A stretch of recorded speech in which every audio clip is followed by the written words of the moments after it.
Bom dia, doutor Razagavassi, tudo bem? Como vai, Baltazar? Tudo bem? Bom dia a todos. Obrigado pelo convite. Uma alegria estar aqui com vocês. Nós que agradecemos por ter aceitado o nosso convite. Era só o Anderson que chegar. Bom dia, doutor Jovacir, tudo bom? É Dani aqui. Oi, Dani, tudo bem? Já que a gente não consegue se ver por conta da pandemia, pelo menos a gente se conecta virtualmente. Verdade. A gente só está esperando o doutor Anderson, tá? Ele já está entrando aí. Positivo.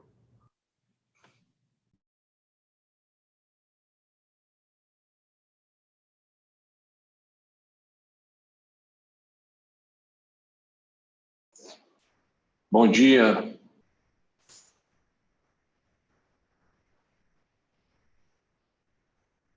Tudo bem, Jovacir? Seu áudio está fechado. Tudo bem, meu amigo? Como vai? Tudo bem? Tudo bem, graças a Deus. Prazer em vê-lo aqui.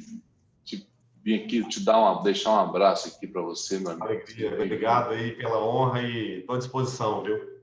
A honra é nossa.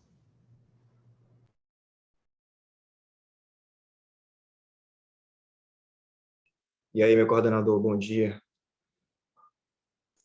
Ô, Baltazar, tudo bem? Bom dia, meu amigo. Como é que você está? Tudo bem? Tudo bem, graças a Deus, e você? Tudo bem também, graças a Deus.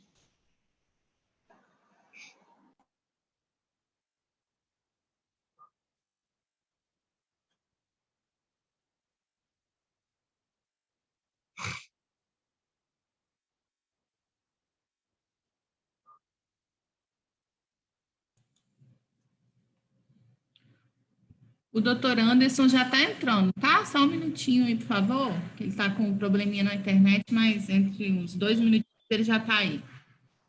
Bom dia, Dani. Tudo bem? Bom dia, doutor. Tudo bom? Tudo bem, graças a Deus. E bom.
Bom dia.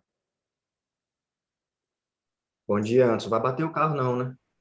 Não, rapaz, eu tô aqui tô fora do escritório e minha internet não tá pegando de jeito nenhum. Então, eu tive que vir pro carro, o único lugar que tá pegando, por incrível que pareça. Coisas da pandemia, meu presidente. Pois é.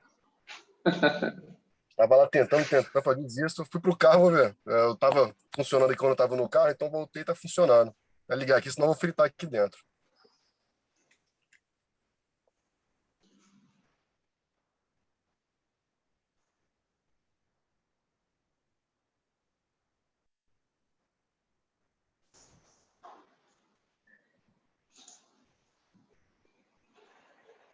Já vamos iniciar?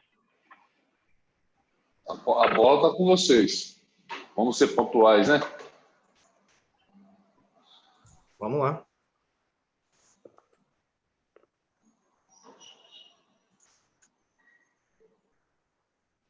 Você tá na área? Jovaci está aí, está nos acompanhando.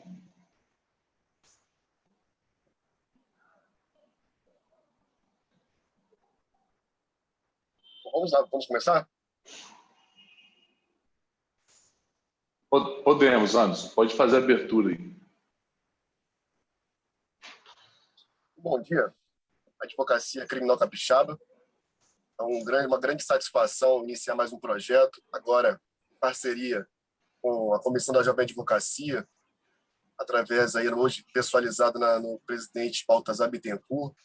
Também tem aqui a presença do nosso presidente Alberto Nemer, sempre apoiando todas as demandas da Jovem Advocacia, da advocacia criminal. Também tem a parceria da Escola Superior da Advocacia. Agradeço aí ao doutor Alexandre Zampródromo, que apoiou de forma muito enérgica o nosso projeto. E qual é o motivo desse nosso projeto, que vai durar aí 19 encontros até setembro? E é feito assim com muito carinho. Eu sempre gosto de falar que a nossa maior vaidade nesse momento é a advocacia criminal, é a OAB, é o aperfeiçoamento da classe. E é um curso voltado não somente para os jovens advogados, mas também aqueles que já estão aí lutando e pretendem, né, um aperfeiçoamento, uma atualização para o seu exercício profissional. Então, qual foi o sentimento desse curso que desencadeou esse curso? Muitos colegas, né, muitos recém-formados me procuram e falam o seguinte: ô Burke, eu não sei nem por onde começar, eu não sei se eu sento numa cadeira específica, quando, por exemplo, o indivíduo é preso, eu não sei qual delegacia me dirigir, eu não sei, por exemplo, durante o julgamento, quando eu falo pela ordem, ou se eu posso entrar direto na sala de um desembargador, se eu tenho que agendar, enfim, gente, sustentação oral, não sei como que a gente inicia, enfim, nós buscamos trazer aqui instrutores realmente com a capacitação para trazer essa energia prática, tanto para a jovem advocacia quanto advogados que já estão aí, né, lutando, como eu já disse. Então, é com muita alegria que a gente inicia esse projeto. Na semana que vem teremos aqui um diretor de presídio falando sobre execução penal do ponto de vista administrativo. A gente buscou, gente, privilegiar passo por passo da caminhada da advocacia criminal, que é fracionada em vários pontos. E hoje nós temos aqui para iniciar assim uma chave de ouro, né? Geralmente falam, vamos fechar com chave de ouro, não, vamos abrir com chave de ouro hoje com o advogado Jovaci Peter Filho. E se eu hoje estou aqui conversando com vocês, certamente ele é um dos grandes responsáveis por isso. Jovaci eu conheci há muitos anos atrás, quando estávamos trabalhando juntos na FDV, na Faculdade de Direito de Vitória, e ele sempre me incentivou muito, sempre me deu muita força. E, enfim, sou muito grato a ele e tenho muita confiança. Tanto que, num tema tão fundamental, que é a ética na advocacia criminal, que vem certamente, né, causando muitos problemas para a classe, a criminalização da advocacia se encadeia também na questão da ética, que a gente tem que ter muito cuidado, a gente tem que realmente se pautar pela ética sempre. E também a questão do uso das prerrogativas, porque as prerrogativas não é somente sobre o advogado, mas também para o cliente, para a qualidade do serviço que nós estamos prestando na advocacia criminal. Tem que saber usar as prerrogativas. E certamente o Dr. Jovaci vem hoje aqui para, de forma a nos iluminar para o exercício profissional, para que a gente comece esse curso. O primeiro curso vai ser aberto a todos.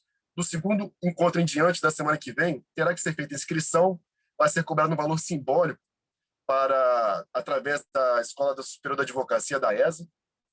E estou muito feliz, né, de realizar a abertura aqui, juntamente com os grandes amigos aqui que estão aqui na transmissão.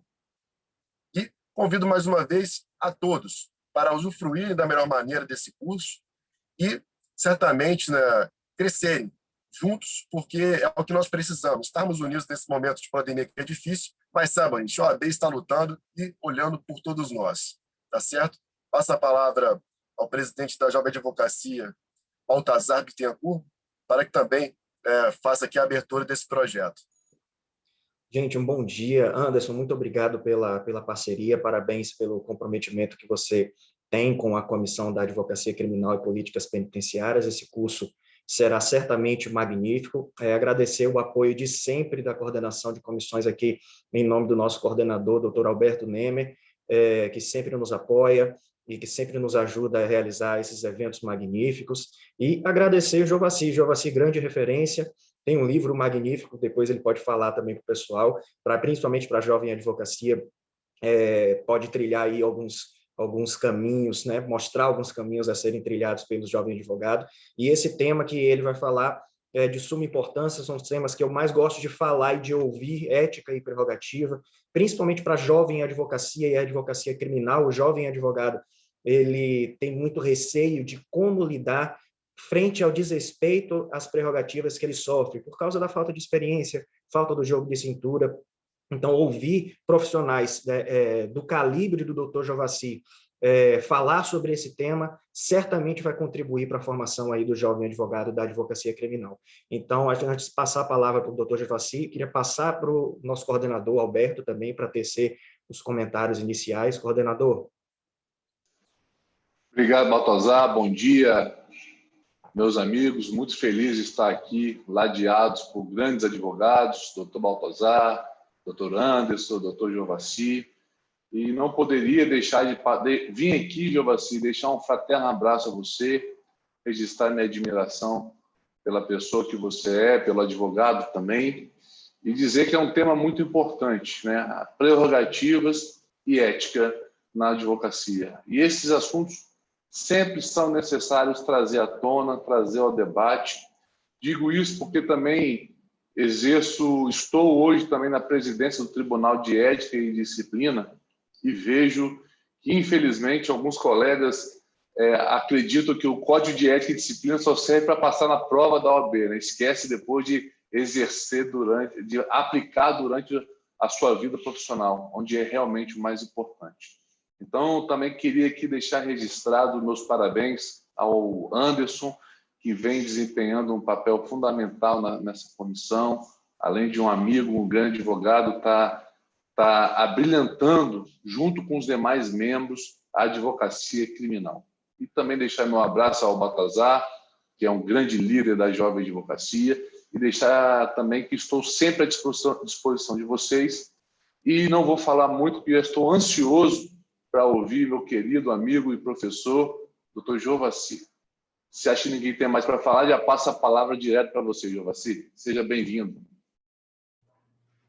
Bem, pessoal, mais uma vez, quero aqui agradecer o convite, que eu recebi com bastante honra, bastante alegria, não só porque o tema é um tema muito caro para mim, já é um tema do qual eu venho pesquisando e trabalhando há alguns anos, mas especialmente porque me veio de uma pessoa que não só é um profissional da advocacia que eu admiro e que eu pude auxiliar de alguma forma, ainda que singela, para que pudesse fazer a transição da carreira dele de servidor público para advogado, e tem cumprido brilhantemente essa missão de advogar, com todas as dores, com todos os desafios, mas também com as alegrias. Falo do Dr. Anderson Burke, muito feliz de estar liderando esse debate, essa renovação, esse processo de renovação na advocacia criminal. Então, não poderia estar mais lisonjeado e feliz de poder ter recebido um convite seu para poder conversar com os advogados jovens, experientes, e também saudar aqui o Dr. Baltazar, que eu também tenho acompanhado de maneira muito feliz a trajetória junto à OAB e junto à trajetória profissional, porque a gente não consegue ter consistência se aquilo que a gente entrega e aquilo que a gente professa não tem repercussão naquilo que a gente faz. E eu vejo que você tem conseguido dar essa aderência na sua caminhada profissional. Deixar um abraço para a Dani da ESA, uma querida, uma guerreira que conduz, junto com a direção da Escola Superior de Advocacia, esse trabalho que ajuda tantos advogados, que é um trabalho estratégico da OAB, de formar, de capacitar, de qualificar os profissionais. Então, você que está sempre aí nos bastidores, Dani, saiba que todos nós, advogados, não só reconhecemos, como sabemos muito bem o seu valor. E em nome do presidente da OAB, presidente Riske, e aqui do presidente das comissões, presidente do Tribunal de Ética, doutor Alberto, uma pessoa querida que eu admiro, que tem trabalhado intensamente, e eu imagino mesmo à distância o desafio que foi assumir uma gestão em tempos de pandemia. Portanto, no mínimo, vocês têm uma história única para poder contar, e o fato de vocês não deixarem esse barco à deriva já mostra o valor, mostra o empenho e certamente a dedicação pessoal que vocês estão tendo, pagando um preço pessoal, familiar para isso. Então, agradeço em nome da OAB o convite e a todos que estão presentes. E já quero aqui, então, começar a falar, depois de agradecer a todos, dizer que esse tema, ética e prerrogativas, é um tema instigante, mas que ele precisa de que a gente faça algumas observações iniciais. Poucas semanas atrás eu li um texto de um professor alemão chamado Thomas Roth, aonde ele foi confrontado a falar de dois temas que, para quem trabalha com direito penal, a jovem advocacia, os advogados experientes, mas não só com direito penal, são temas que aparentemente estão em tensão, que ele falava lá do direito penal e do compliance criminal. Mas eu poderia pegar aqui, vendo o doutor Alberto, direito trabalhista e compliance trabalhista, o direito civil, compliance empresarial, não importa. Ou seja, a forma tradicional como nós trabalhamos no direito e a forma que desponta de lege ferenda para o futuro. E ele dizia que há uma tensão porque são dois modos de ver o fenômeno jurídico distintos. Tradicionalmente, nós fomos formados, e ainda hoje as faculdades dão grande ênfase, a uma ideia contenciosa de direito. E nós ouvimos, por muitas vezes, que o profissional do direito ele precisa ter uma postura combativa. Exatamente essa combatividade que é decorrência da alta litigiosidade que o direito tem, especialmente aqui no nosso país. Por outro lado, tem se avizinhado uma tendência, não só no direito empresarial, no direito do trabalho, mas também no direito penal, de que o advogado cada vez mais deixe esse espaço de conflituosidade para que ele assuma um papel de mediador, para que ele assuma um papel de negociador. Eu poderia citar vários institutos aqui para vocês, mas vou me resumir a apenas dois deles: ao acordo de não persecução penal e a colaboração premiada. É impossível você conduzir um acordo de não persecução penal ou uma colaboração premiada se você não estiver preparado para negociar. E estar preparado para negociar não é apenas ter o substrato teórico de saber quais são os requisitos legais daquela negociação, mas é fundamentalmente ter um espírito aberto a efetivamente dialogar e saber a hora certa de combater. Eu quero que essa expressão, saber a hora certa de combater, possa guiar o meu discurso desse início até o encerramento. E quero que fique muito aberto para vocês fazerem perguntas. Eu não consigo olhar para a câmera e muitas vezes olhar o chat, então, caso vocês queiram fazer perguntas, eu vou pedir aqui para o doutor Anderson e o doutor Baltazar me interromperem, colocarem as perguntas, porque aí a gente vai refletindo e batendo esse papo juntos. Doutor Jovassi, o senhor está me ouvindo? Estou te ouvindo, Anderson. Só vou pedir aqui uma gentileza, porque é o seguinte, eu estou aqui passando realmente um perrengue, peço desculpas aí a todos os meus colegas advogados, que eu não estou bem no centro da Grande Vitória. Estava aqui num local que eu queria fazer a transmissão, e onde eu estou não está pegando internet. Então, estou aqui dentro do carro. É por isso, tá, gente? Não estou dirigindo, vim aqui realmente para poder fazer a transmissão. Então, vou pedir licença, por gentileza, porque está caindo muito. E eu aproveito também, Jovassi, para cumprimentar toda a advocacia criminal mais uma vez, e também aos alunos da FDV, que hoje aqui estão acompanhando, e também aos alunos do SESB. Agradeço ao colega Davi Metzger, que trouxe sua turma de prática penal do 8º período do SESB para acompanhar. Faço aqui meu agradecimento a ele, tá certo? E mais uma vez, Jovassi, muito obrigado. Eu vou com certeza assistir depois no YouTube, que vai ficar disponível lá essa palestra, pela OAB-TV. E ao meu amigo Baltazar, mais uma vez, obrigado pela parceria, tá certo? E estamos juntos, querido. Peço licença. E, aproveitem, porque eu vou aproveitar bastante depois, porque é uma aula. Esse cara aí é demais, sou fã. Um abraço, gente. Abraço. Se cuide aí. Então, eu dizia para vocês que esses dois temas são temas que quase sempre estão em tensão, especialmente quando a gente analisa os excessos de um e os excessos de outro. Mas de que temas eu estou falando? Ética e prerrogativas. Então, para que a gente possa chegar a um encontro desses dois temas, é fundamental a gente situar qual é o meu entendimento da expressão do conceito de ética e qual é o meu entendimento do conceito de prerrogativas. Então, uma vez que eu apresente para vocês cada um desses elementos, eu quero, na terceira etapa desse bate-papo, colocar para vocês os desafios desse encontro. Bem, você pode estar pensando o seguinte, eu quero começar aqui falando sobre ética. A expressão ética, assim como a expressão corrupção, e assim como várias expressões que nós usamos no direito, é uma expressão ubíqua. Conceitualmente, o que é ubiquidade? São expressões abertas, dúbias, inconclusivas. Você chega para mim e fala o seguinte, a sociedade brasileira é uma sociedade corrupta. Eu vou dizer para você, em que sentido? Se você diz para mim, alguém é antiético, por exemplo, um traficante de drogas, Fernando Beiramar, que é uma representatividade, uma simbologia da figura do traficante, Fernandinho Beiramar, ele é antiético. Eu vou dizer para vocês, em que sentido? Ele é antiético perante a família dele que foi sustentada, inclusive o filho dele um dos filhos dele deu uma entrevista há algum tempo atrás para o jornal o Globo, dizendo que ele tinha que agradecer ao pai dele, porque se não fosse a atividade ilícita do pai, ele não teria conseguido se formar num curso superior. Como tantos que moram nas comunidades vulneráveis como ele morou. Apesar de ser uma pessoa capitalizada, nunca deixou de morar numa comunidade vulnerável, numa favela, num gueto. Então, vê, para esse rapaz, o pai é antiético? Depende. Depende do que nós entendemos como ética.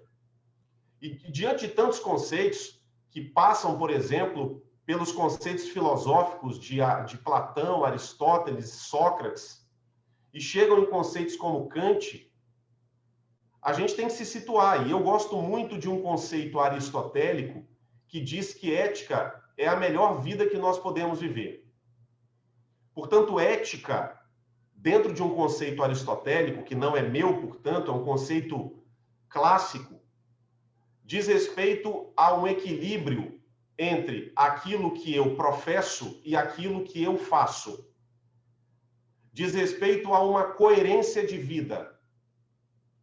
Diz respeito a sustentar os acordos que eu me comprometo a ter. E, portanto, se eu me comprometo com o cliente a conduzir o processo dele, ainda que ele não me pague, eu preciso ser claro em dizer se eu continuo ou não continuo. Porque pode ser que não tenha ficado claro para o cliente que o não pagamento é um motivo fundamental de interrupção do serviço. E por isso que a comunicação inicial entre advogado e cliente, no meu ponto de vista, é fundamental, porque ele marca um acordo ético. Muito mais do que um acordo jurídico. E o que eu faço? Eu sempre tento, sempre que possível, registrar os meus acordos éticos com os meus clientes. Tudo aquilo que é pactuado seja, obviamente, aquilo que está num contrato, mas especialmente o que estabelece relação humana é o extracontratual. É aquilo que muitas vezes sequer é dito. Mas quando nós conseguimos entender esse extracontratual e registrar, por exemplo, num e-mail, dizendo, estou esperando a documentação. A documentação foi solicitada no dia tal. Porque muitas vezes o cliente não é por má fé, é envolvido numa série de questões, ele vai atribuir responsabilidade por um resultado desfavorável a ele no processo ao profissional. Quando, na verdade, o resultado não foi causado pelo profissional, foi causado pela precariedade das provas que você, profissional, solicitou ao cliente, mas ele nunca te entregou. Só que aí eu pergunto para você, aonde que está o registro da solicitação? Faz um juízo de valor. Quantas vezes você registra os pactos extracontratuais que você tem com as pessoas que você lida profissionalmente? E vê, eu vou responder por mim e pela minha experiência, que não é uma experiência nesse ponto de vista acadêmica, não fiz uma pesquisa de campo, é uma experiência empírica. Empiricamente, eu percebo que a maioria das pessoas não registra o acordo ético, o pacto ético que estabelece. E, portanto, esse pacto ético ele fica sempre fluido, sempre à mercê da memória. Então, o primeiro elemento que eu quero estabelecer com vocês é que ética, sob essa perspectiva, diz respeito àquilo que se estabelece e àquilo que, uma vez estabelecido, precisa ser cumprido. Ok? Então, se eu me comprometo com alguém a conduzir uma causa até o trânsito em julgado, eu preciso entregar esse resultado, esse trabalho, entendendo o resultado da advocacia como trabalho e não como decisão favorável. Eu preciso entregar esse trabalho tal como comprometido. Agora, se no meu pacto inicial consta que não havendo pagamento, vai haver uma notificação da minha parte, e não havendo uma resolução diante dessa notificação, haverá a interrupção do contrato de trabalho e, portanto, das minhas atividades, perfeito. Isso aqui está tudo dentro do plano ético. Eu já fiz isso diversas vezes. E todas as vezes é óbvio que hoje a pessoa que eu sou, o profissional que eu sou, a forma como eu conduzo as minhas relações profissionais é totalmente diferente de como eu conduzia lá quando eu comecei.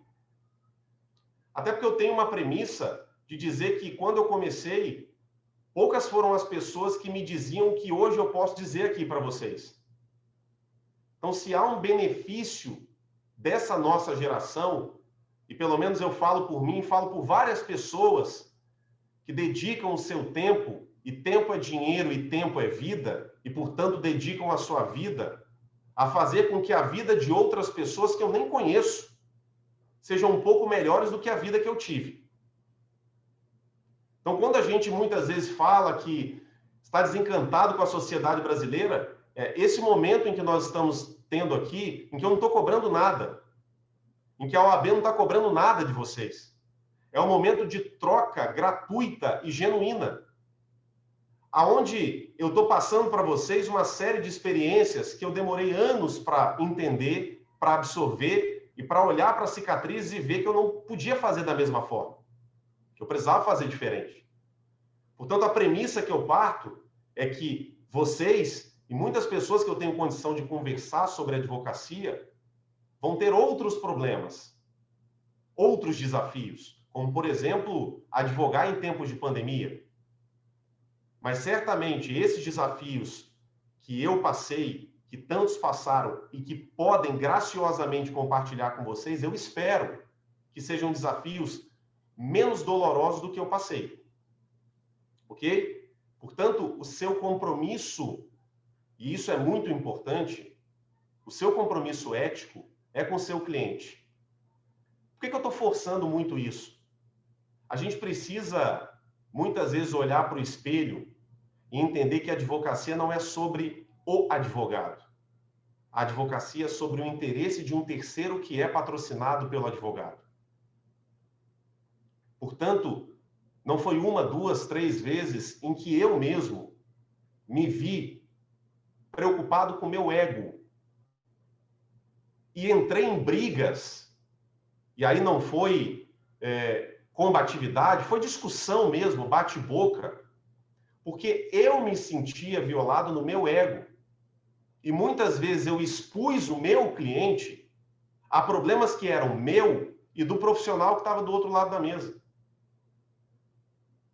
É claro que a experiência vai me permitindo hoje entender que quando eu saio do meu ambiente de trabalho e vou para qualquer diligência virtual, real, eu não posso perder de vista que o meu preceito ético é: eu tenho um compromisso maior com uma terceira pessoa.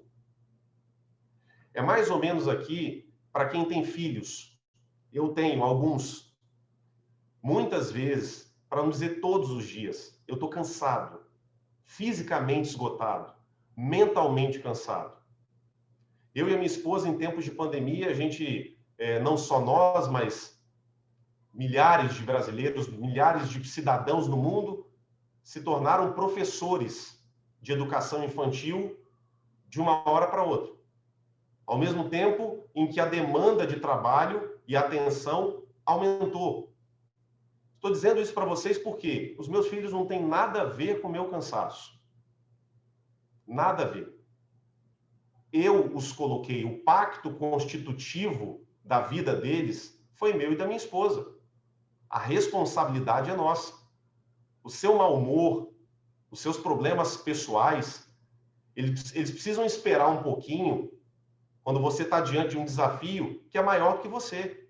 O meu compromisso com os meus clientes, ele é maior do que eu. O meu compromisso com os meus filhos, ele é maior do que o meu cansaço. Eu não posso deixar, eu tenho um filho de 3 anos. Você imagina, eu vou chegar em casa 10, 11 horas da noite, não quero saber se ele jantou, se ele almoçou, não quero saber, porque eu estou cansado, eu estou fazendo o meu trabalho. Não é assim que funciona.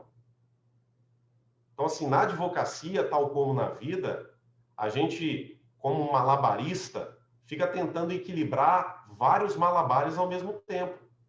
E ninguém diz que é fácil. E é por isso que a todo momento a gente precisa ter o nosso estandarte ético muito claro. Eu estou aqui por quê? Eu estou aqui por quem? E qual é o meu objetivo de estar aqui? Isso é ética, ok? Tudo que transborda isso entra num excesso ético. Você pode me dizer o seguinte: ir numa delegacia, aonde um cliente seu acabou de ser preso em flagrante, e não ser permitido num primeiro momento que você, como advogado, ainda que não tenha procuração, possa fazer uma audiência reservada com o seu cliente. Isso acontece, gente, o tempo todo. O tempo todo. Você vai fazer o quê? Vai começar a bater boca? Aí você... o que você precisa avaliar? Qual é o interesse maior em jogo? É o meu como profissional, é a minha prerrogativa, ou é o interesse do cliente? Essa equação nunca é fácil. Você precisa ponderar no caso concreto se a combatividade, o nível de combatividade que você vai empregar, não vai ser prejudicial para o cliente. Ok? Eu vou dar um exemplo para vocês de bastidores. Antes de eu ser advogado, ainda na faculdade, eu trabalhei como agente penitenciário. Prestei concurso, fui servir como agente penitenciário. Um sistema totalmente diferente. Aqui eu estou falando início do século XXI. Muitas vezes, eu já estava no 5º período de direito. Eu tinha uma percepção da importância do advogado. A maioria dos agentes penitenciários vê o advogado como um trabalho a mais. O cara já está exausto de trabalhar lá dentro. Ele, além de ter que fazer a atribuição dele, muitas vezes ele tem que parar tudo que ele está fazendo para tirar o preso. Esse é o ambiente cultural e a pressão cerebral que esse profissional sofre. Mal remunerado, sem os devidos equipamentos de proteção individual, num ambiente extremamente hostil. Vê, se eu coloco mais hostilidade, eu vou jogar fogo nesse barril de pólvora. Então, vai atrasar muitas vezes? Vai atrasar.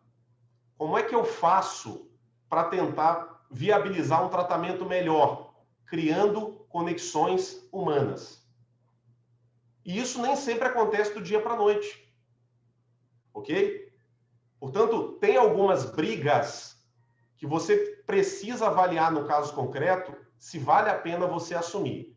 Se essa briga é pelo cliente, e tente divisar muito bem, porque muitas vezes a gente fala que toda briga jurídica é pelo cliente, e não é. Não é. Muitas vezes porque nós somos mal atendidos por um determinado servidor público, antes da gente falar do caso, a gente já está brigando. Isso já aconteceu comigo. Estava atrasando, eu já comecei brigando, nem tinha falado do caso ainda. Então, como é que o interesse é pelo cliente? Não, o interesse é com o meu horário, com a minha agenda, com os meus compromissos. Não é o cliente. O cliente está lá. Então, a gente, quando eleva muito a temperatura, o resultado dessa elevação da temperatura, muitas vezes, não recai sobre o advogado, recai sobre o cliente, a depender da situação em que ele se encontra. A briga que muitas vezes a gente tem com o juiz e com o promotor, não vai ter como reflexo profissional, vai ter como reflexo o processo, infelizmente. Portanto, do ponto de vista ético, a gente tem que ter clareza daquilo que a gente faz e do porquê a gente faz. Então, lembrando que aqui eu estou usando um conceito de ética aristotélica, ética enquanto clareza, enquanto equilíbrio, mas a gente tem que ter cuidado quando a ética se torna excessiva. Quando a gente, sob o pretexto de agir eticamente, a gente quer censurar tudo e a todos, ok? Porque regimes totalitários também são pretensamente éticos. Se você perguntasse para um alemão, na década de 30, se ele era favorável à ideologia ariana do Partido Socialista Alemão, que era o partido de Hitler, ele diria que sim, que eticamente era algo aprovável, uma vez que todos aqueles que eram tidos como inimigos, judeus, homossexuais, negros, pervertiam a comunidade alemã. Vê, é uma forma de ver o mundo? É uma forma de ver o mundo. Mas uma forma extremista de ver o mundo. E toda vez que a gente chega numa forma extremista de ver o mundo, a gente tensiona um limite. A gente tem que ter muito cuidado para não chegar no limite de um conceito que em si mesmo pode ser positivo, mas que, se mal organizado, pode levar a excessos muito perigosos. De um outro lado, ok? Então, eu queria situar com vocês o que eu entendo por ética. E de um outro lado, existe o conceito de prerrogativa. O conceito de prerrogativa, ele pode ser dividido em dois segmentos. O primeiro segmento é um segmento legal.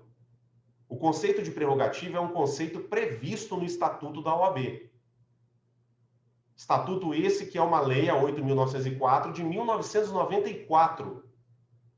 Portanto, se você pegar o artigo 6º e especialmente o artigo 7º do Estatuto, você vai ter uma série de declarações de direito que podem ali ser entendidas como o núcleo da ideia conceitual de prerrogativa na advocacia. Isso quer dizer que todo o conceito legal de prerrogativa se concentra nos artigos 6º e 7º do Estatuto? Não. A gente tem prerrogativa no Código de Processo Civil, no Código de Processo Penal, no Código de Processo tributário, no direito do trabalho. Então, nos regimentos dos tribunais, quando eles prevêem, por exemplo, o direito do advogado de realizar sustentações orais por determinado prazo em determinados recursos. Nós temos prerrogativas em portarias agora que a gente está vendo, resoluções do CNJ, portarias do Tribunal de Justiça, do Tribunal Regional do Trabalho, mas o núcleo duro da estratégia jurídica das prerrogativas dos advogados está nos artigos 6º e 7º do Estatuto. Como é da nossa matriz jurídica, e aqui eu falo um pouco de cultura, esse acervo dos artigos 6º e 7º é extremamente amplo. Se nós fôssemos fazer uma leitura pormenorizada, eu diria para vocês que deveria restar ali 30% do que tem. Tem muito conteúdo que não faz sentido estar ali. Eu vou dar um exemplo para vocês. Lá no artigo 7º, fala que é uma prerrogativa dos advogados, no seu inciso 18, usar os símbolos privativos da profissão de advogado. Vê só, eu preciso que o Estatuto da OAB diga para mim que é uma prerrogativa minha usar um bottom da OAB, usar uma carteira da OAB. Eu não preciso disso. Isso esvazia.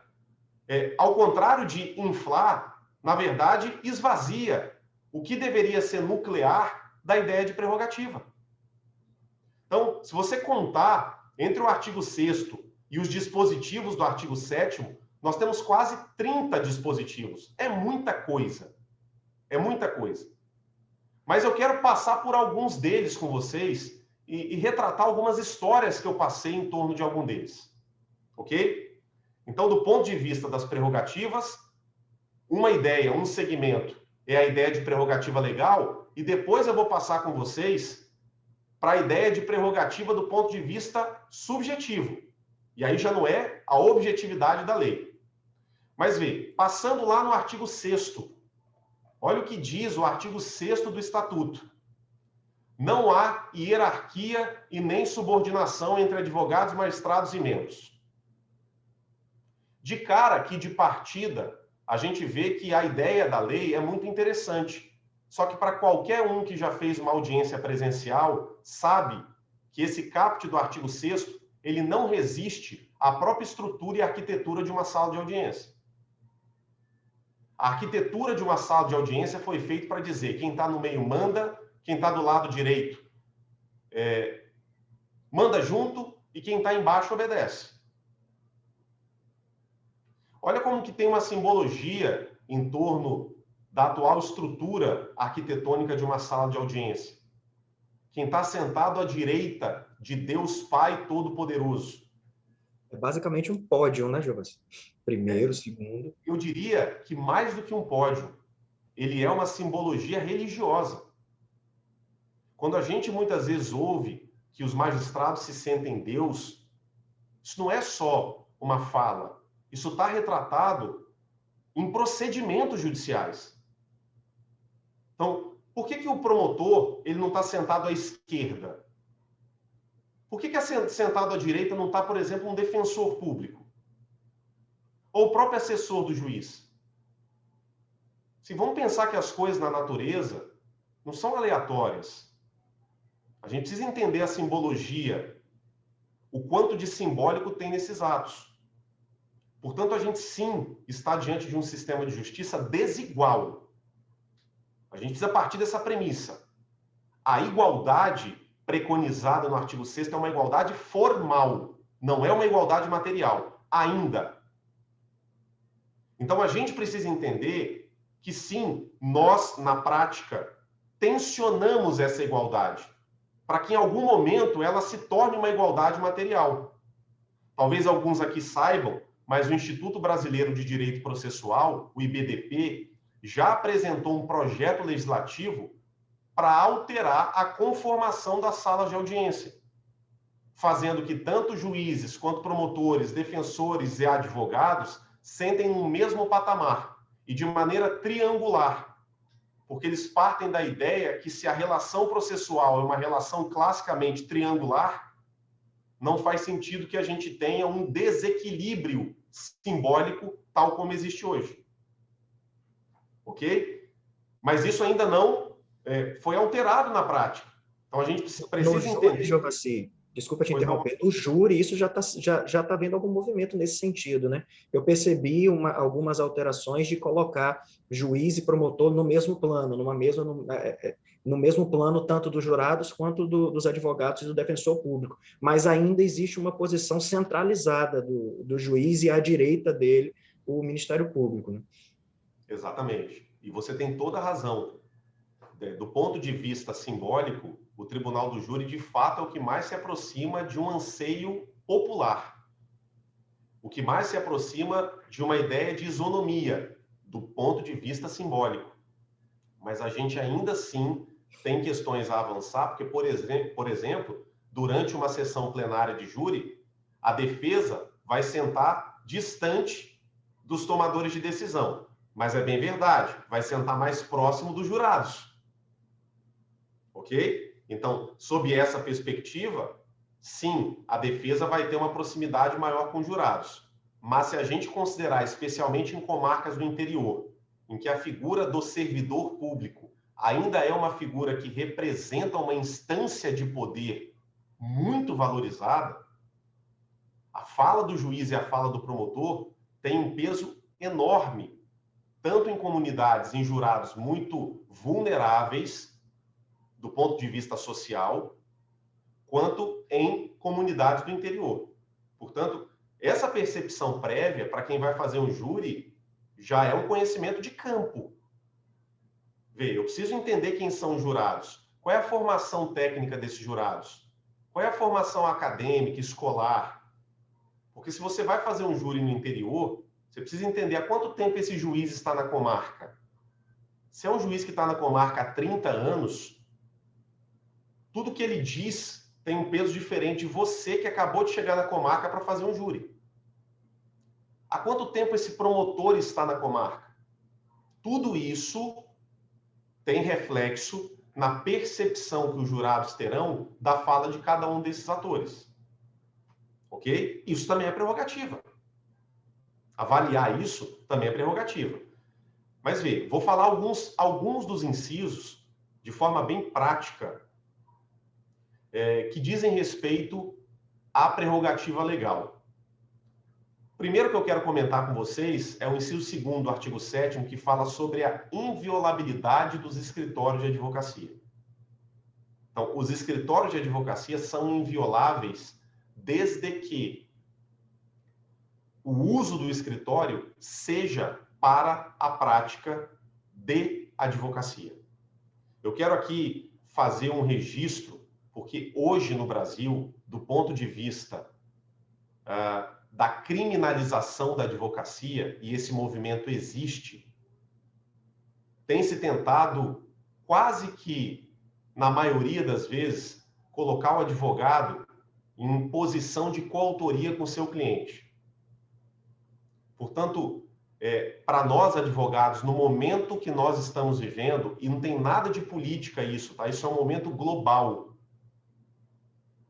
Nós não temos que ser éticos, nós temos que parecer éticos. É mais do que ser, é ser e parecer. Muito cuidado, portanto, com a relação que às vezes o cliente acaba colocando a gente em situações delicadas. O cliente que pede para a gente guardar documentos de uma eventual infração dele no nosso escritório. Espera aí, você tem convicção que esse documento é necessário para você usar na defesa? Então, sim. Agora, muito cuidado para a gente ceder a pedidos de cliente que colocam a nós, como advogados, como parte da prática das irregularidades que eles realizaram. E quando nós não nos damos conta disso, nós estamos fragilizando a nossa prerrogativa. E aí não é só a sua prerrogativa, é a prerrogativa de todos nós. Porque um advogado que é preso, sendo apontado como parte de um esquema criminoso qualquer, ele não fere a percepção só daquele profissional. Ele fere a percepção de toda a categoria de profissionais. E isso não é porque eu quero. Isso é porque é um fenômeno cerebral do ser humano. A gente tomar uma particularidade como uma regra geral. O cérebro gasta menos fosfato para tomar uma determinada condição como regra, do que a ficar avaliando casuisticamente, ponto por ponto. É por isso que nós, como classe, e aqui eu estou falando dentro de um órgão de classe, nós não apenas temos que cuidar dessa proteção pessoal da nossa reputação, mas nós temos que zelar pela reputação da advocacia. Porque a quebra da minha reputação não atinge só a mim, ao meu escritório, atinge todos vocês. Então, esse é um compromisso nosso como classe, de fazer com que essa mensagem ecoe. É mais ou menos o que nós estamos vivendo hoje na pandemia. Cada um pensa do jeito que quer. Agora, quando uma pessoa infectada, ela circula livremente, ela não está causando dano, e que muitas vezes não é nem um dano a ela, mas ela pode estar causando um dano coletivo, colapsando o sistema, e eu, eventualmente, se precisar de uma cirurgia de urgência para uma apendicite, por exemplo, eu não tenho um leito de UTI. Se eu tiver um infarto, um AVC, eu não tenho um leito de UTI. Portanto, não se trata de pensar aqui apenas no individual, mas em como o individual repercute no coletivo. Ok? Então, hoje, os tribunais, eles têm entendido essa inviolabilidade de uma maneira muito mais restritiva do que está escrito no inciso 2º do artigo 7º. Logo depois do inciso 3º vem comunicar-se com seus clientes. Ok, reservadamente. Em várias passagens do artigo 7º, vem a expressão, mesmo sem procuração. Eu quero fazer um parênteses aqui, porque eu já tive várias situações aqui no meu escritório, em que ou o estagiário ou um advogado recém-ingressado voltam indignados de uma delegacia ou de um cartório, quando ainda a gente fazia há pouco tempo atendimento físico, dizendo que o delegado, o escrivão, o serventuário não permitiram que eles tivessem acesso aos autos, uma vez que não havia procuração juntada. Aí você vai me dizer o seguinte, pô, mas tá claro, vou denunciar na corregedoria, etc. Tá certo, gente. Tá certo. Só que hoje, quase todo mundo faz assim. Quase todo mundo faz assim. Aí eu tô sendo um pouquinho de Nelson Rodrigues com vocês. É a vida como ela é. Se você quiser evitar uma bola dividida, sempre que possível, vá com procuração. Não dá para ir com procuração, mas não dá de jeito nenhum, ok. Ou seja, você exauriu a possibilidade, você ainda assim necessita desse acesso. Aí você aciona a prerrogativa.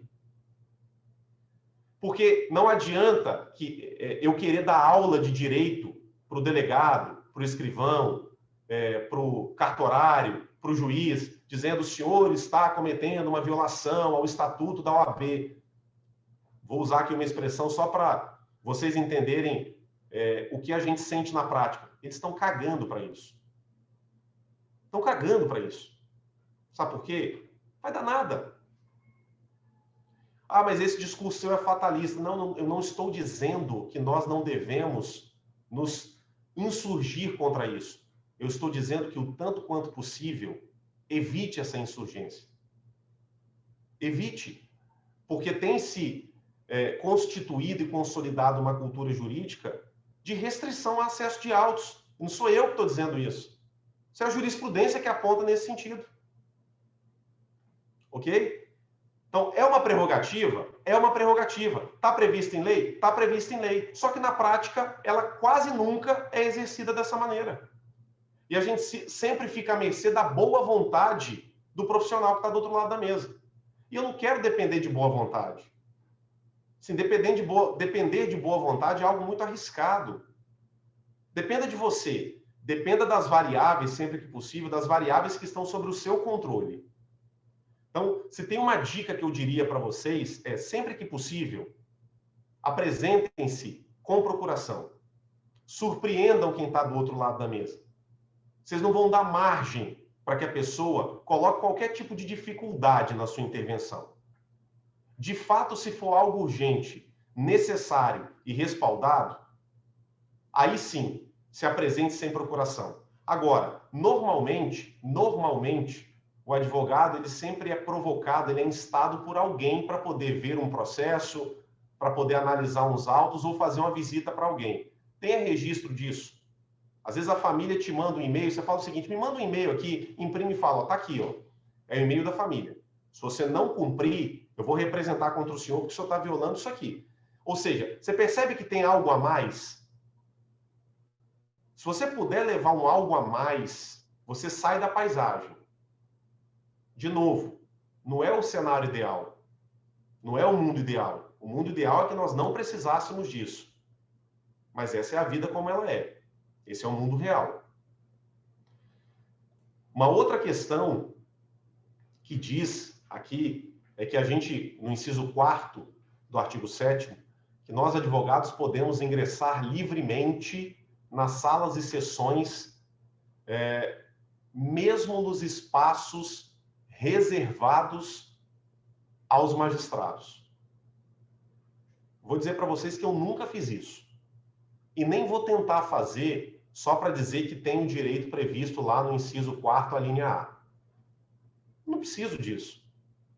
Agora, eu preciso despachar com o meu cliente, como já aconteceu. Eu tinha que despachar com o desembargador. Eu cheguei na hora que eu havia combinado, só que ele foi mais cedo para a sessão do pleno. Ou o contrário, eu tinha um horário, a sessão do pleno, ou a sessão da turma, ou a sessão da Câmara atrasou. E eu preciso despachar com esse desembargador, com esse ministro, quem quer que seja. Eu vou me fazer comunicar por meio do assessor, quem quer que seja, e vou chegar próximo.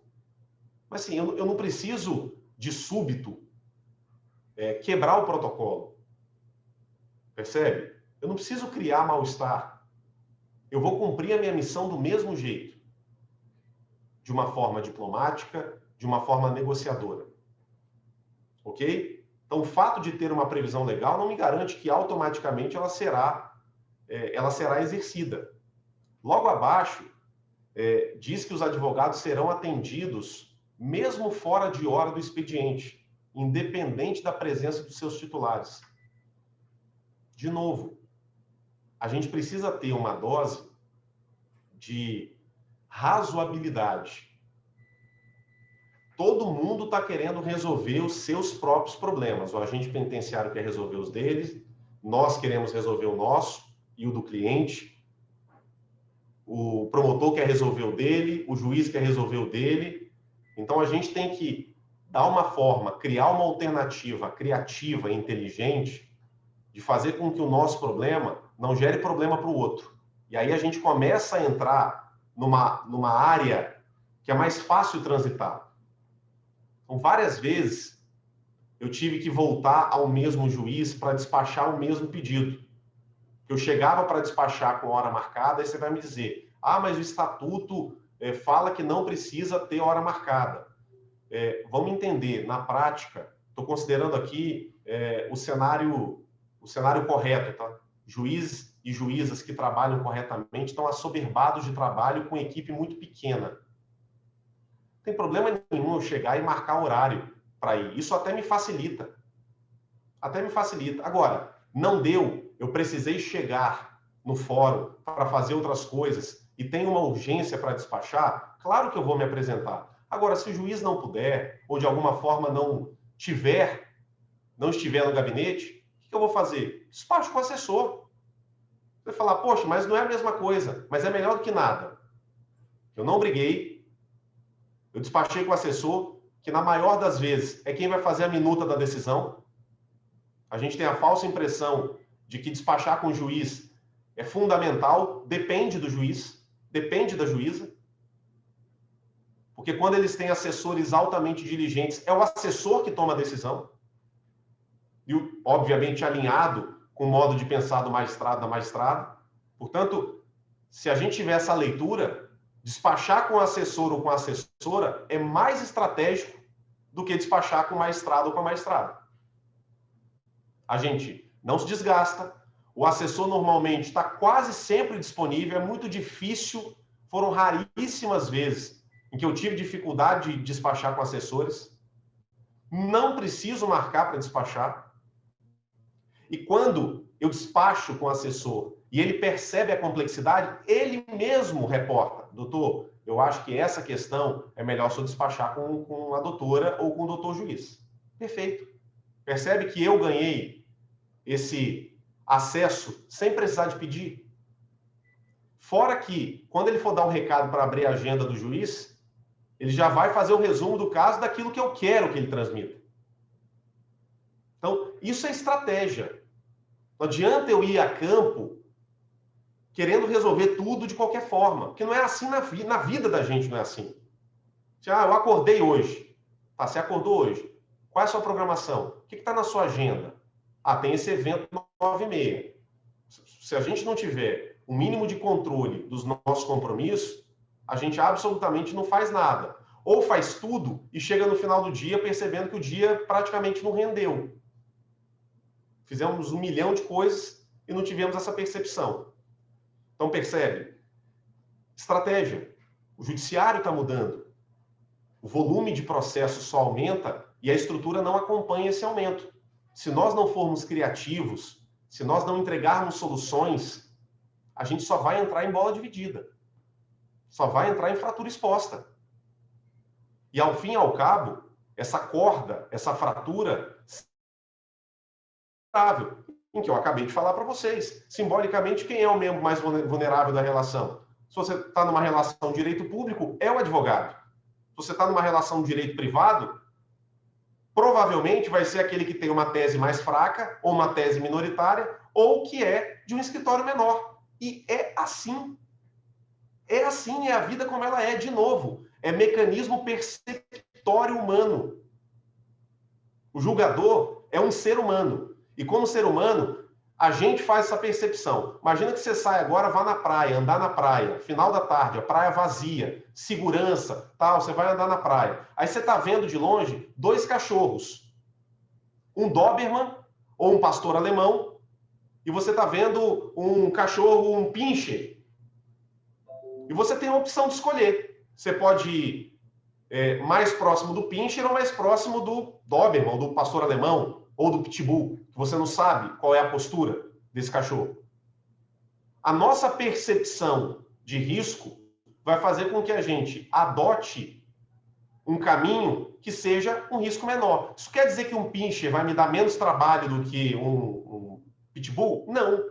Muitas vezes um Pitbull ele é criado de uma forma tão dócil que ele é mais dócil do que um cachorro pequeno. Só que a gente só vai saber isso na prática. Dizendo para vocês, eu só vou saber isso convivendo com a pessoa.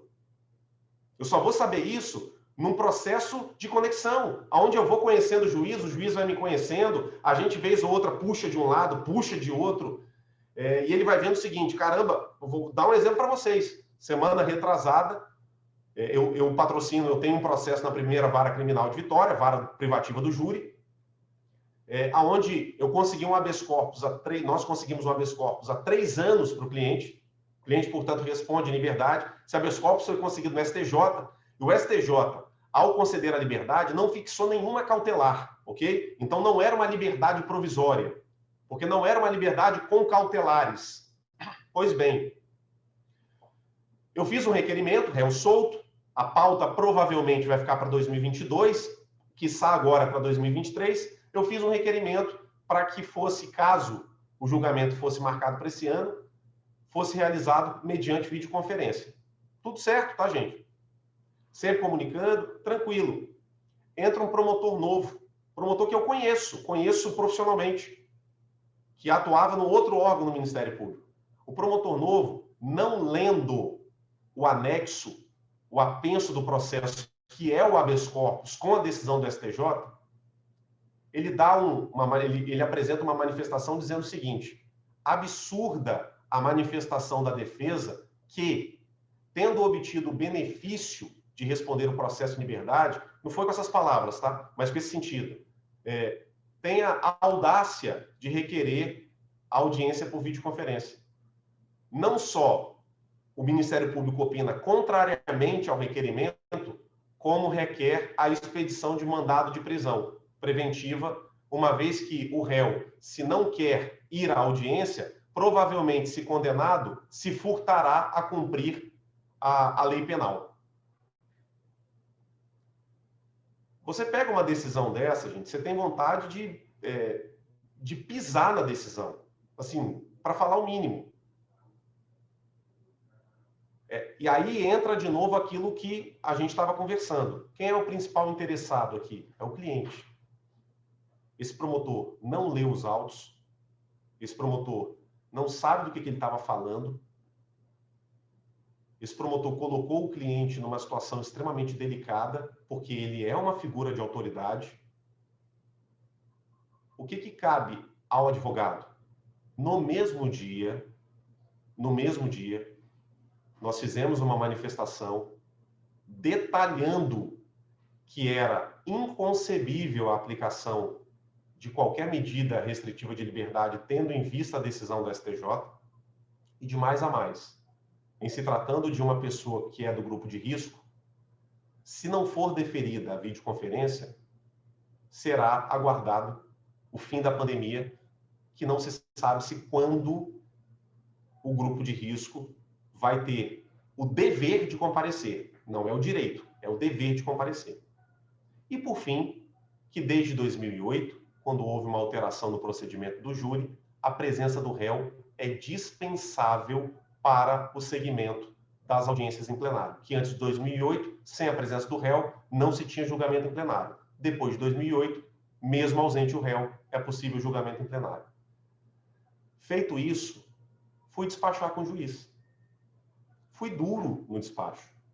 Duro no seguinte sentido: data vênia, excelência. É um absurdo. É um absurdo. Porque o que se está em jogo aqui é a liberdade individual de alguém.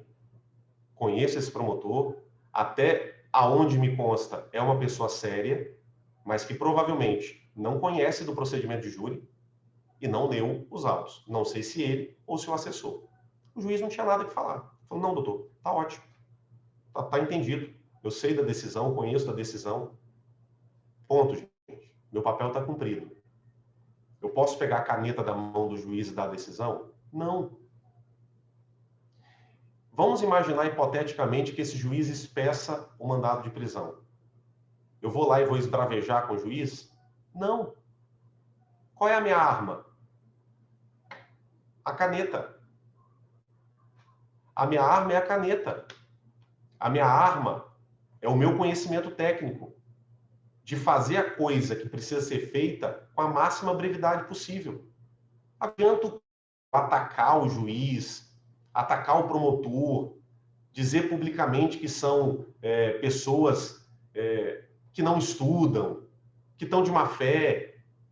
Vê, claro que existem situações em que a gente até podia discutir aqui, isso é tema para outro bate-papo, se há abuso de autoridade. Ok? Porque, uma vez sendo categórica a decisão de um órgão judicial superior, e mesmo diante dela, há um pedido de prisão contradizendo uma ordem superior, poderia se falar de um abuso de autoridade, ainda que isso fosse questionável.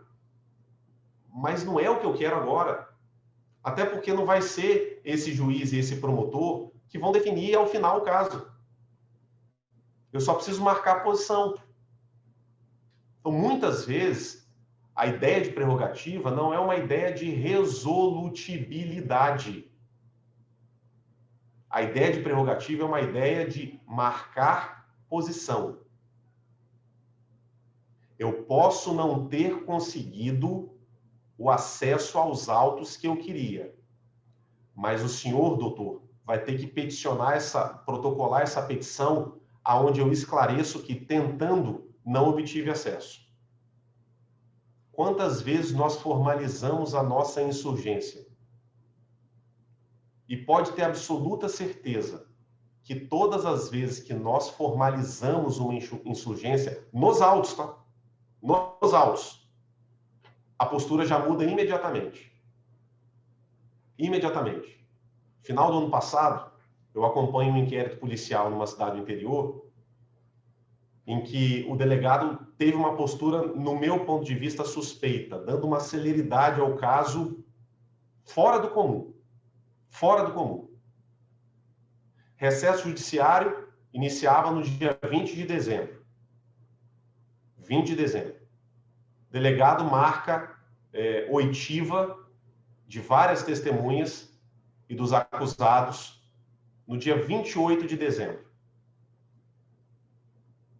Faço uma petição pedindo para que o delegado esclareça qual a necessidade de se fazer uma oitiva durante o recesso forense, uma vez que não haveria risco de perecimento de objeto do inquérito. Afinal, se o delegado tem direito a férias, e certamente ele não colheria depoimento se de férias estivesse, assim também a advocacia, que goza de um curto período do ano de férias e que, salvo urgências comprovadas, não vai abrir mão das férias. E, portanto, eu escrevi isso na petição, tá? Se Vossa Excelência não declinar os motivos da urgência, não haverá nem a presença dos clientes e nem a presença dos advogados. Certo que, na decisão número tal do Supremo Tribunal Federal, também não é mais admitida a condução coercitiva. Eu preciso falar para vocês que eu bati? Eu precisei gritar? Eu precisei falar? Não preciso, né? É óbvio que o cara, quando pegou aquilo, ficou puto. Porque eu deixei ele de mãos atadas. Agora, eu sei o que eu estou fazendo. Eu tenho a dimensão da intervenção que eu estou fazendo. Porque antes de eu protocolar, eu fui lá despachar com ele. E ele foi extremamente grosseiro comigo. Não, doutor, se o senhor não quiser vir, não tem problema. Eu já enviei a intimação direto para as testemunhas e elas vão estar aqui. Falei, tudo bem então, doutor. Do jeito que ele falou, eu peguei e levantei. Levantei, fui no escritório, era no interior, no escritório de um colega, fiz a petição, protocolei, voltei na frente dele, falei, doutor, o senhor pode despachar na minha petição? Ele, mas o que é isso? Aí ele leu a petição, mas quem determina a urgência sou eu. Eu falei, positivo, então o senhor vai ter que determinar aqui agora. É só o senhor justificar. Não tem problema nenhum. O senhor é o presidente do inquérito policial, não sou eu o advogado. Eu só sou peticionário. Agora, o senhor justifique. Sabe o que o senhor tem que justificar? Porque eu quero apresentar como o Ministério Público é o agente externo de controle do inquérito, ele precisa saber, né, doutor? Isso aqui não vai ficar só com o senhor, isso aqui depois vai para o juiz, vai para o Ministério Público, então não faz sentido eu ficar aqui negociando com o senhor algo que para mim é imponderável, se o senhor não se explica. Resumo, eu fiz esse peticionamento no último dia, era uma sexta-feira. Ele redesignou as oitivas para o final de janeiro. Contrariado? Obviamente contrariado. Eu tenho as minhas hipóteses de por que ele queria fazer tudo correndo? Tenho várias hipóteses. Não me interessa. Eu estou no meu direito. Eu não dei um grito. Mas eu não preciso dizer para vocês a força do que estava escrito lá dentro. Isso é prerrogativa, gente. Isso é prerrogativa. É dizer para a pessoa, ok, o senhor quer manter a oitiva no dia 28? Fundamenta. Fundamenta. E mais, hein, doutor? Se o senhor fizer qualquer... Eu falei isso. Se o senhor fizer qualquer movimento de constranger os meus clientes, eu não só vou comunicar isso à OAB, à corregedoria, mas eu vou fazer com que a imprensa saiba o modus operandi com que o senhor está tratando. E legal, diga-se de passagem. Nesse tom que eu estou conversando com vocês, tá? Do jeito que eu estou falando com vocês. Ele ficou roxo, vermelho, azul, preto, rosa. Virou um camaleão. Aí você pergunta, pô, como é que ficou a relação? 1, não tenho relação pessoal. 2, tenho relação profissional. Voltei no final de janeiro, da mesma forma que eu estava em dezembro. Tudo bem? O senhor está bem?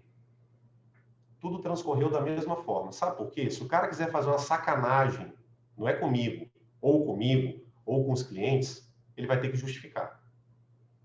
Na medida em que ele justificar, tá tudo certo. Tá no papel, aí entra o meu trabalho. Entra o trabalho, que é isso que eu vou comentar com vocês agora. Eu vou indicar aqui no chat um artigo, e indico fortemente que vocês sigam ele semanalmente no Conjur, que é o professor Diogo Malan. O professor Diogo Malan é professor da Federal do Rio de Janeiro, e ele publica toda semana artigos no Conjur. Eu coloquei aqui, o nome desse artigo que ele publicou é Defesa Técnica Efetiva. É muito interessante esse artigo. Na verdade, assim, todas as colunas do professor Diogo Malan que fala sobre isso são muito boas, ok? Então, o que ele fala ali, rapidamente, nessa defesa técnica efetiva? Primeiro, que o advogado ele precisa ter um estandarte do ponto de vista objetivo de prerrogativa. O que ele fala de estandarte, que são requisitos? Primeira coisa, que é algo objetivo. O advogado deve comparecer a todos os atos processuais. Ok?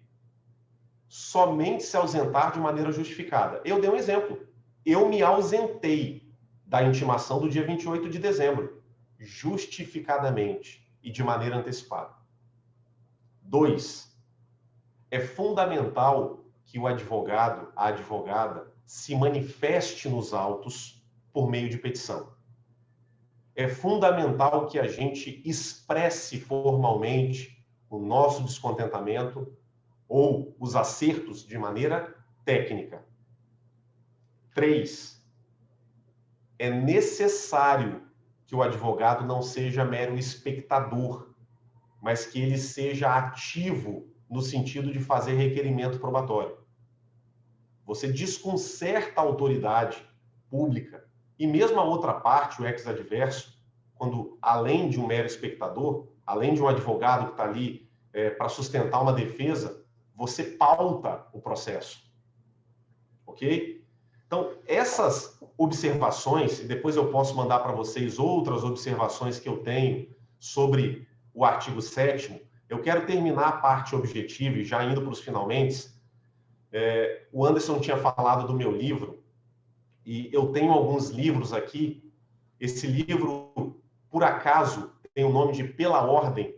Esse livro foi lançado no ano de 2018, quando, então, fruto da minha experiência como professor de prática penal na FDV, foi ali que eu conheci o Anderson. O Anderson depois foi ser o meu assistente na FDV, depois eu saí da FDV, o Anderson continuou na FDV, mas os anos em que eu estive, não apenas no fronte da advocacia, mas também no fronte acadêmico, com a interlocução da advocacia, gerou um livro de dicas práticas para jovens advogados, de artigos que eu publicava em jornais ou periódicos, e de crônicas, de coisas que eu vivi. Então, ele é um livro dividido em 3 partes.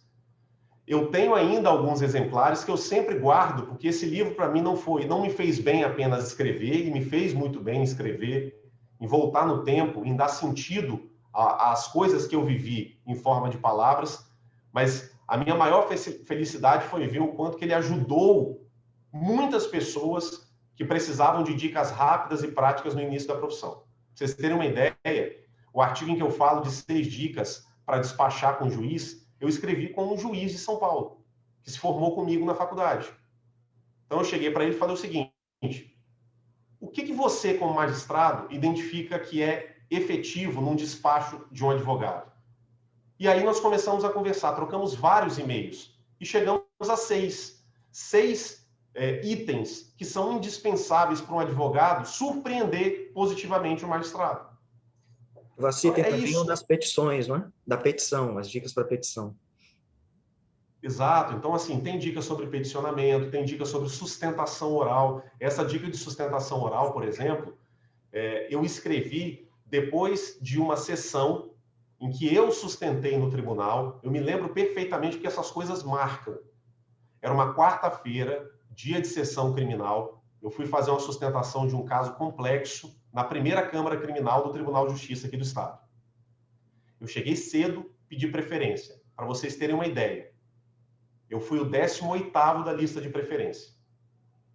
E aí eu quis entender por que as pessoas chegavam mais cedo do que eu e pediam preferência. Porque entenda bem, gente, quando você pede preferência numa sustentação oral, número 1, você tem experiência em sustentação. Número 2, você está seguro do que você está falando. Se você é novato em sustentação oral, ou se você não está tão seguro, você não pode ser o primeiro a falar. Ok? Porque aquela tensão, que é tensão para mim, tá? Eu me lembro uma vez uma entrevista do Paulo Altran, que talvez tenha sido um dos maiores atores de teatro que o Brasil já viu. Nos altos dos seus 90 anos de idade, perguntaram para ele: Paulo, você fica com a barriga fria, dá frio na barriga quando você entra no palco? Ele falou: até hoje.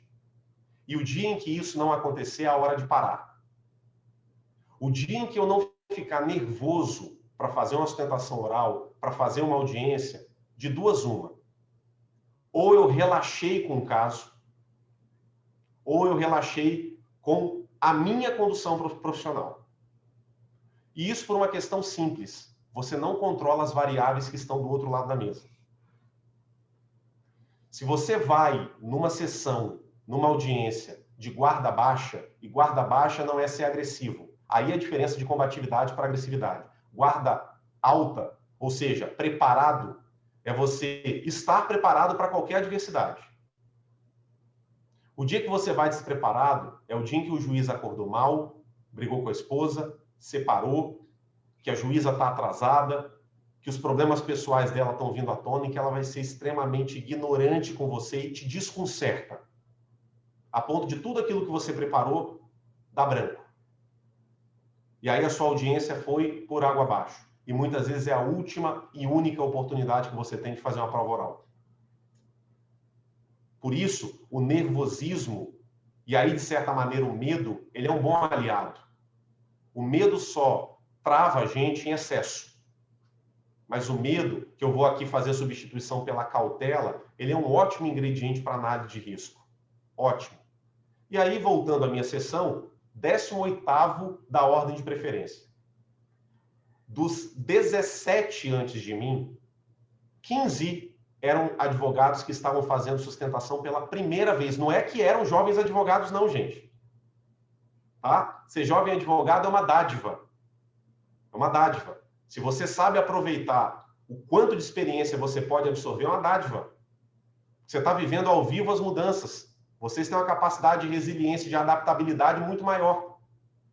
Agora, saiba que experiência é sempre um ingrediente necessário. Como é que uma pessoa que nunca fez uma sustentação vai pedir preferência? Aí você vai dizer, pô, Jovassi, errou. Não falaram para ele. Não falaram para ela. Não falaram para ele. Nem sabia o que era preferência. Quem te ensina na faculdade o que é preferência? Quem te ensina na faculdade para quem você pede preferência? Para quem?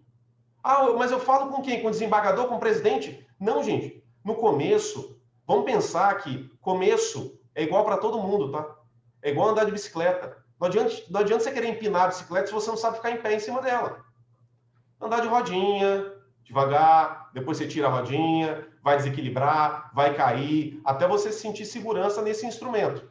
Pois bem, eu fiquei com pena das 17. Vou falar assim, com pena de 16, porque um dos 17 era um advogado um pouquinho mais experiente, mas que também fez uma sustentação oral muito ruim. Mas das 16 eu fiquei com pena, porque os próprios desembargadores, antes de começar a dar o voto, eles diziam o seguinte, começavam assim, doutora, doutor, primeiramente, seja bem-vindo à profissão, parabéns pela sua coragem. Você já sabe o resultado, né? E aí, detonava. Então, naquele momento eu falei, puxa, preciso de alguma coisa. Primeiro, você não pode chegar numa sustentação oral, gente, lendo o que você escreveu. Se você não está seguro para usar checkpoints e treinar, você tem que treinar antes. Treina. Não está seguro? Não faz a sustentação. Pior do que não ter uma sustentação é ter uma sustentação ruim. Isso é pior, porque muitas vezes não fazer a sustentação te permite com que um desembargador peça vista, e isso acontece, e você faça na sessão posterior. Ok? Então, são pequenas coisas que eu coloquei no livro, que acredito eu que vão ser bem interessantes. Então, o João está colocando aqui, João, você não precisa adquirir. Eu vou fazer um presente para vocês. Eu acho que em tempos de pandemia, em que a gente está perdendo tantas vidas, se a gente puder presentear as pessoas com um pouco de energia, com um pouco de calor humano, com o que for. Hoje, o que eu tenho para presentear com vocês é cada um recebendo um exemplar autografado do meu livro. Eu ainda tenho aqui os meus últimos 50 exemplares. Mas livro é igual filho. Eu falo que eu crio os meus filhos com maior carinho, maior cuidado, mas para que eles façam o bem para o mundo. Livro não é para ficar dentro do meu armário.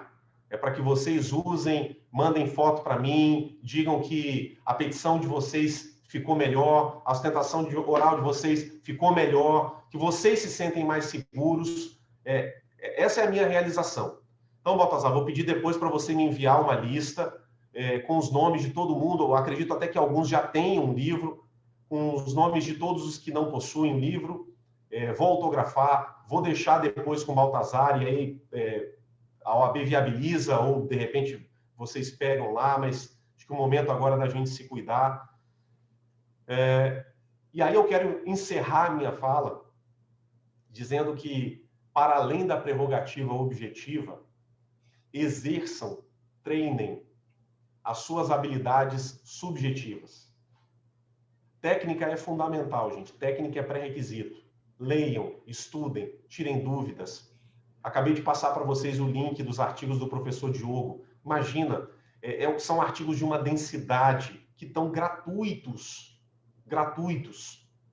Peçam experiência, mandem mensagem, peçam momentos com pessoas, aproveitem o acesso que as redes sociais oferecem e usem, no bom sentido, as experiências de quem já passou e especialmente de quem inspira vocês. Por quê? Vocês vão perceber que esse aspecto subjetivo, a sensibilidade, ao fim e ao cabo, é o que faz a diferença.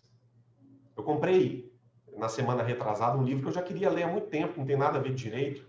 Inclusive, recomendo a vocês, leiam literatura, leiam artes, leiam história. O nome do livro é O que faz do Picasso um Picasso. O que faz do Picasso um Picasso. E esse autor, que é um professor de História da Arte de uma universidade americana, esse livro é traduzido em português, ele vem, num livro curtinho, dizer ao final o seguinte: você pode até tentar copiar o Picasso, mas o que faz do Picasso um Picasso é, primeiro, que ele fez ao tempo dele o que ninguém tinha coragem de fazer. E segundo, que ele consegue transmitir, por meio da arte dele, toda a energia de vida que ele viveu. O que faz de você, você, são as suas próprias habilidades. Você pode se modelar em mim, você pode se modelar no Alberto, você pode se modelar no Baltazar, você pode se modelar no Anderson, você pode se modelar na Dani. Ótimo, mas nunca esqueça que ao se modelar em alguém, se aproprie de certas características sem que você perca as suas. Porque o que faz da gente pessoas interessantes é que, ao nosso modo, nós temos alguma coisa diferente para agregar na vida das pessoas. Então, capte essas mensagens, mas sempre fazendo esse trabalho. Olha no campo que você está vivendo, quando você estiver ali na hora de usar, e vocês vão ver no livro que eu falo, pela ordem. Pela ordem. Pela ordem quer dizer, eu preciso de um esclarecimento de fato. De fato. Não é de direito. Porque de direito eu peticiono. Pela ordem, eu esclareço na hora um esclarecimento de fato. E pela ordem é algo tão forte que me permite, inclusive, interromper um voto de um desembargador, de um ministro, ou até uma audiência, numa exposição de um juiz. Agora, no momento em que eu uso pela ordem de maneira equivocada, eu já perco o direito perante aquela autoridade de utilizar. Então, usem-o pela ordem. O livro não se chama Pela Ordem à toa. A ordem dos advogados não é pela ordem à toa. Que a gente possa entender o aspecto normativo do pela ordem, mas ter a sensibilidade de saber adotar essa técnica com o nosso ingrediente subjetivo. E, sem dúvida nenhuma, isso vai fazer grande diferença. Desculpem ter passado um pouquinho do tempo, meu combinado era 1 hora, mas papo bom a gente acaba estendendo. Obrigado. Jovassi, na verdade, eu tenho uma pergunta, um questionamento. E está ligado com pela ordem. Eu ia fazer no início, mas deixei para o final, acabou que vai calhar. O pela ordem ele é uma prerrogativa também, correto? Eu tive um caso, quando eu estava ainda mais no início, eu ainda estou no início, estou com 4 anos, quase 5, mas no meu primeiro ano eu fiz uma audiência no interior, uma audiência de juizado. O meu cliente era o requerido e, no caso, a outra parte solicitou o depoimento do requerido. Né? No caso, eu não tenho... ali não é o momento de eu fazer perguntas, de eu me manifestar, né? Nesse procedimento do juizado. Enquanto o advogado fazia algumas perguntas, o juiz ditava na ata o que ele bem entendia e colocava lá no depoimento dele, até que chegou um ponto em que ele registrou parcialmente a resposta do meu cliente. E o que faltou seria em benefício dele. A ausência do que ele disse seria no malefício.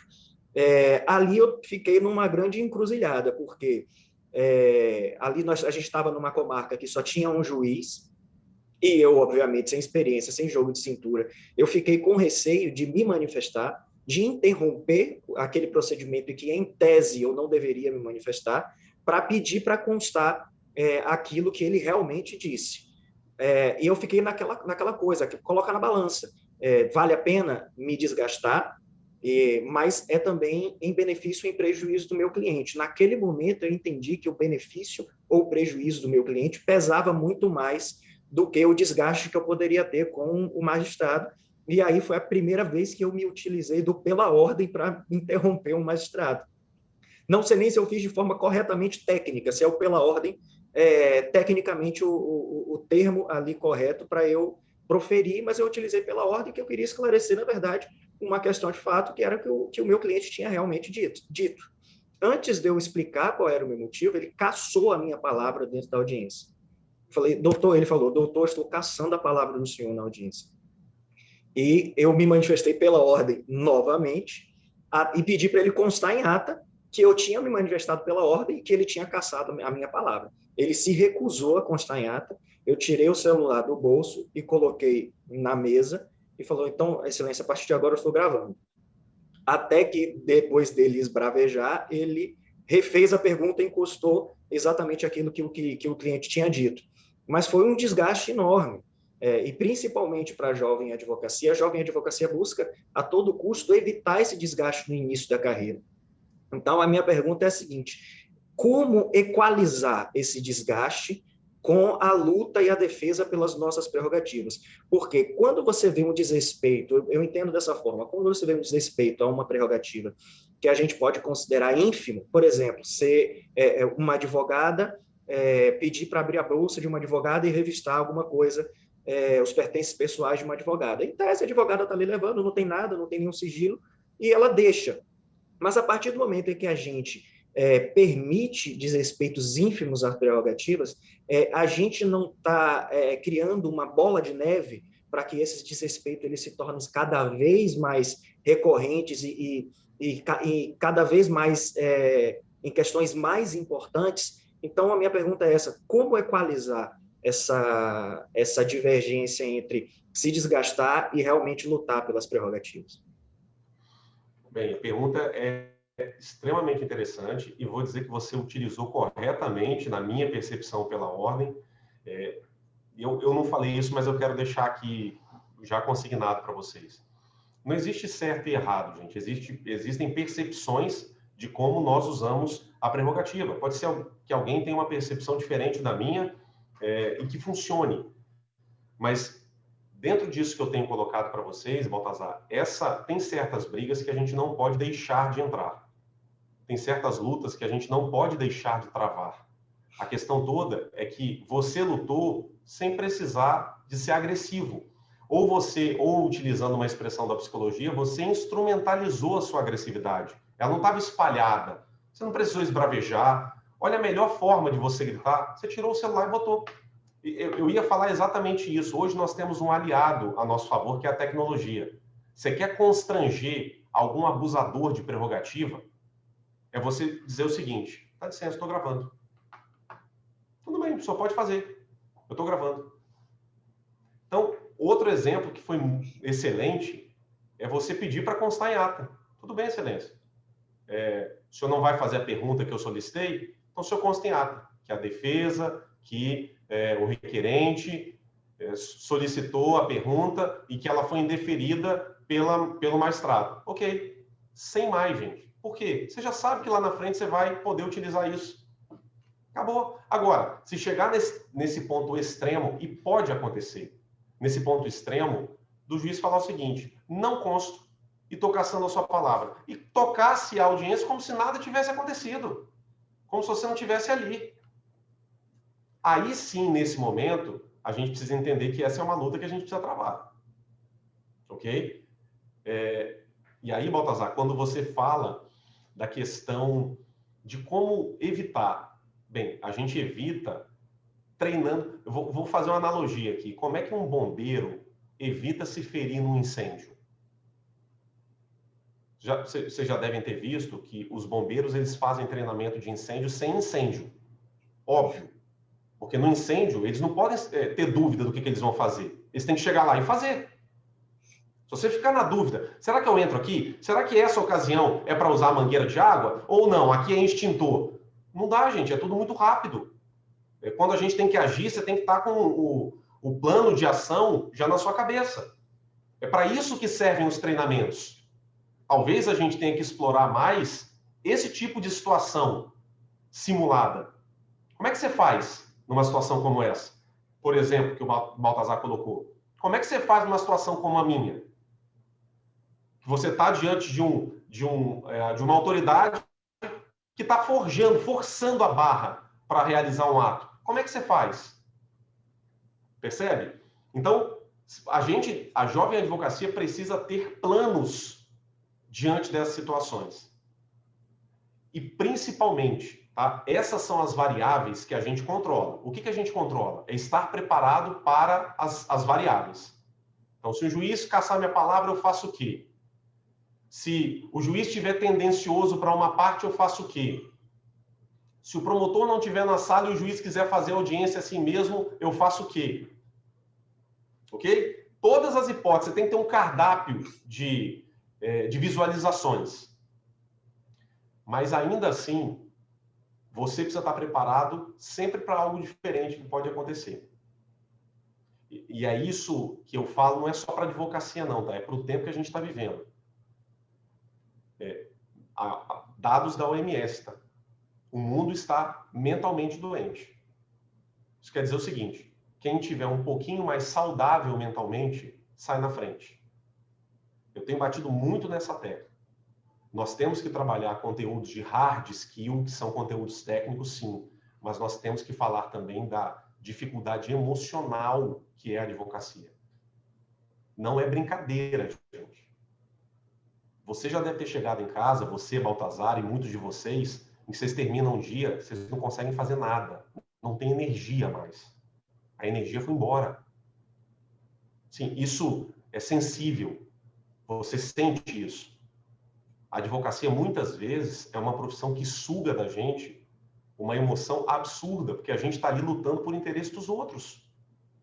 E que quase sempre é problema. Ninguém vem procurar um advogado para dar notícia. Ah, oi, tudo bem? Eu estou procurando um advogado para dizer que eu vou casar. Não, você não precisa de advogado para casar e nem para registrar filho. Você precisa de advogado para separar e para guarda de criança. Ou seja, bola dividida. Então, a advocacia é uma profissão emocionalmente exaustiva. Então, nós temos que ter essa percepção. O jovem que está entrando na advocacia precisa entender. Eu estou entrando numa profissão que tem um impacto de transformação individual e social absurdo. Mas tem o seu preço. Que é o preço da sua emoção, da sua paz. Se a gente não trabalhar isso, o meu equilíbrio, eu tenho certeza que você saiu dessa audiência moído emocionalmente. Moído, assim, você sai às vezes tremendo. Tá? E não é tremendo de medo. É porque, assim, a sua emoção foi posta no limite. E se você não estiver bem, você chora. Eu já vi gente chorando. O problema é que quando você chora, você externa uma vulnerabilidade que não era para ser externada ali. Chora na OAB, chora no grupo de jovens. Ali não. Sabe? Então, é isso tudo que a gente tem que falar. Muitas vezes duro, muitas vezes sem romantismo, mas necessário para que a gente volte são e salvo para nossa casa. E são e salvo do ponto de vista físico, para você não entrar numa briga, por exemplo, com um policial militar que acabou de efetuar um flagrante e você querer conversar com a pessoa e o policial falar, não vou deixar porque eu estou aqui fazendo BO. E você, não, mas é direito meu. Gente, daqui a pouco o cara vai partir para cima de você. Calma. Se você não conseguir conversar com a pessoa ali, você vai conseguir conversar com a pessoa na delegacia. Calma. Ok? Ali todo mundo está tenso. Eu não preciso de mais uma pessoa tensa. Eu preciso de um apaziguador naquele momento. Eu preciso que você volte são e salvo. E principalmente, que você esteja equilibrado e equilibrada para saber na hora o que você vai fazer. Porque a gente não consegue traçar estratégia jurídica se a gente não tiver emocionalmente em dia. Então, eu diria que receita mágica não tem, mas existem alguns exercícios preparatórios que ajudam bastante. Doutor, a Edirlane falou aqui que o terror do juiz é pedir para constar em ata e o terror do servidor é pedir para certificar. Realmente, existem casos que a gente vai no cartório e o servidor não acha o processo. Você pede para certificar, isso já aconteceu comigo. Eu quero que certifique porque eu tenho prazo em curso e eu vou pedir a devolução desse prazo. Acharam o processo, continuaram a procurar e acharam o processo. Então, é muito difícil, mas eu acho que, principalmente com a experiência, né, Giovassi, com a prática e ouvindo de profissionais mais experientes como você, a gente consegue contornar essas dificuldades na medida do possível, né? Então, eu quero te agradecer muito pelo tempo que você se dedicou aqui a compartilhar esse conhecimento com a gente, com a advocacia criminal, com a jovem advocacia.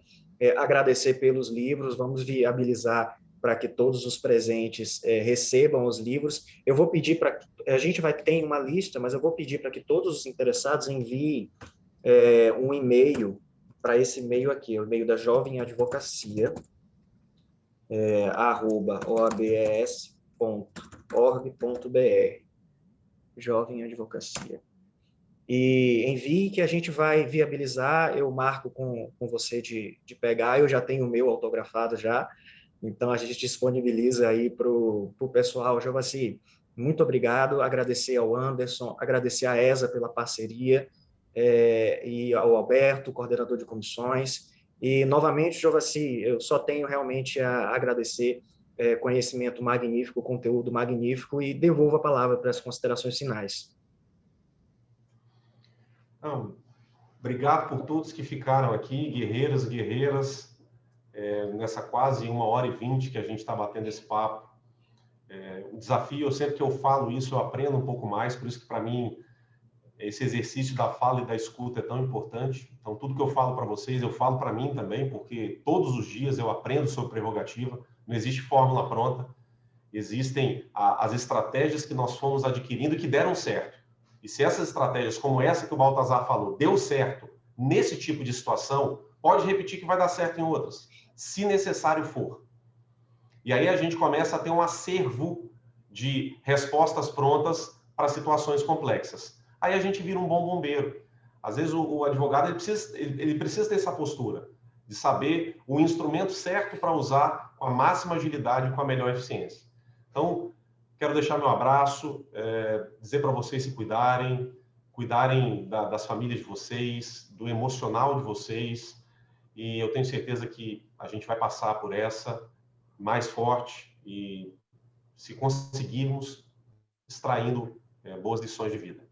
Tá bom? Abraço, Baltazar, Dani, a todos aí da OAB que viabilizaram. Então, logo eu recebo a lista, já viabilizo os livros para vocês. Muito obrigado, Giovassi. Muito obrigado a todo mundo aí que presenciou e que participou aqui com a gente. Desejo a todos um bom dia e um bom resto de semana. E até mais. Até a próxima, Giovassi. Obrigado. Um abraço, até mais. Bom dia a todos. Doutor Baltazar? Pois não.